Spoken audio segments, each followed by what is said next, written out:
Bonjour, je m'appelle Martin Sessler, originaire de Zurich en Suisse. J'étais au mouvement de jeunesse à Shomer HaTzair.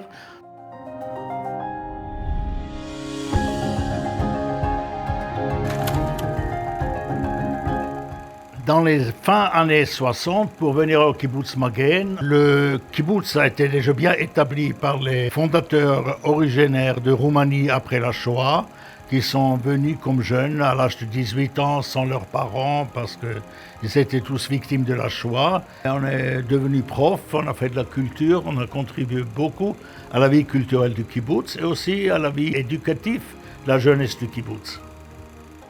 Nos voisins dans la bande de Gaza, c'est à 4 km d'ici. On les a visités, eux ils ont visité chez nous. Il y avait des échanges, les gens étaient invités au mariage et aux fêtes, soit les fêtes religieuses ici, ou soit les fêtes chez eux. Et le contact s'est très bien établi, mais tout ça s'est directement liquidé quand le Hamas est arrivé au pouvoir. À Magen, on avait la pensée qu'une attaque comme elle était le 7 octobre serait possible. Était qu'un jour ils vont venir et nous allons être seuls. Et avec ça, il a établi son unité de défense avec des gens du kibbutz. Ils étaient un groupe de 15 personnes qui se sont bien entraînés. La chance qu'on avait, c'est qu'on avait beaucoup de munitions et beaucoup d'armes parce que le kibbutz avait aussi la responsabilité pour la cité éducative qui était à côté du kibbutz avec 2500 élèves. Ce fait nous a contribué à nous sauver. La deuxième condition était la colline. Comme sur la colline, on peut voir tout ce qui vient de la région de Khan Younis, la région de la bande de Gaza. Alors nos gens, après le commencement des attaques avec les roquettes, ils sont montés sur la colline et ils ont vu comme les gens du Hamas arrivent avec leurs motos, avec leurs voitures. Et ils ont pu avertir toute l'unité de sécurité. Ils sont venus en 3 vagues entre 7h et 11h et ils sont arrivés à refouler. On avait des victimes. Ça veut dire le responsable de notre unité de sécurité, Baruch Cohen, a été blessé par une roquette RPG. Et au moment où 2 autres ont essayé de le sauver, de le sortir de sa voiture, ils ont aussi été blessés. Un des blessés, Avi Fleischer, Zal, est mort lors du transport en hélicoptère de la région de Revivim à l'hôpital Soroka Beersheva. Un autre, Ophir Yaron, a été tué. On doit notre vie à 2 morts, à 2 blessés et à des jeunes combattants qui auraient aussi pu être ailleurs. Et comme ils étaient sur place, nous vivons.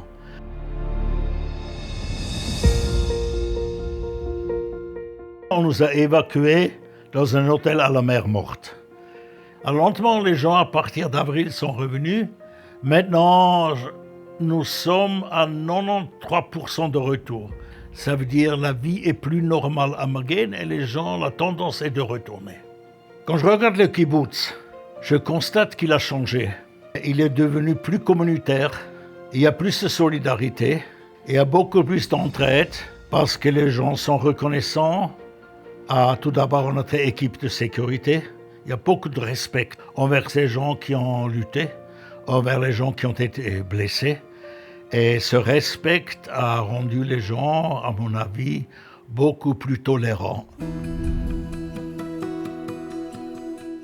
La colline est devenue symbole de la résistance et symbole de l'espoir pour pouvoir survivre. Cette colline était dans un très mauvais état. Il n'y a rien, il y a la colline, le sable et le tombeau du Cher. Nous avons pensé que cette colline pourrait être symbole de façon positive.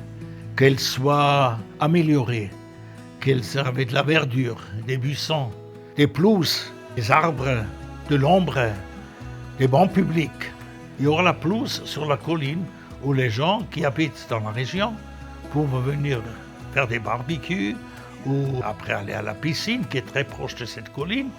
Peut-être ce pourrait être un endroit où les gens de différents âges, de différentes générations aura la possibilité de se rencontrer et de parler. Et qu'un jour, ça va être le petit paradis du kibbutz Magen. Quand j'étais jeune, on m'a vidé les boîtes de Keren Kayemet et on a pris l'argent. Alors je dois dire, je suis très heureux que cette activité continue. et que moi, après des dizaines d'années en Israël, je peux continuer avec les activités du Keren Kayemet. Alors ce projet du Keren Kayemet, la Suisse, nous fait beaucoup de plaisir. Alors c'est vraiment un projet extraordinaire. Je trouve le contact entre les communautés de diaspora et les Juifs en Israël est très très important. C'est le sionisme. Il n'y a pas de sionisme sans diaspora. Notre combat ici et votre combat en Suisse, c'est la solidarité, c'est le même combat. J'espère qu'on pourra élargir cette collaboration entre les diasporas et le centre en Israël. Alors, chapeau Keren Kayemet.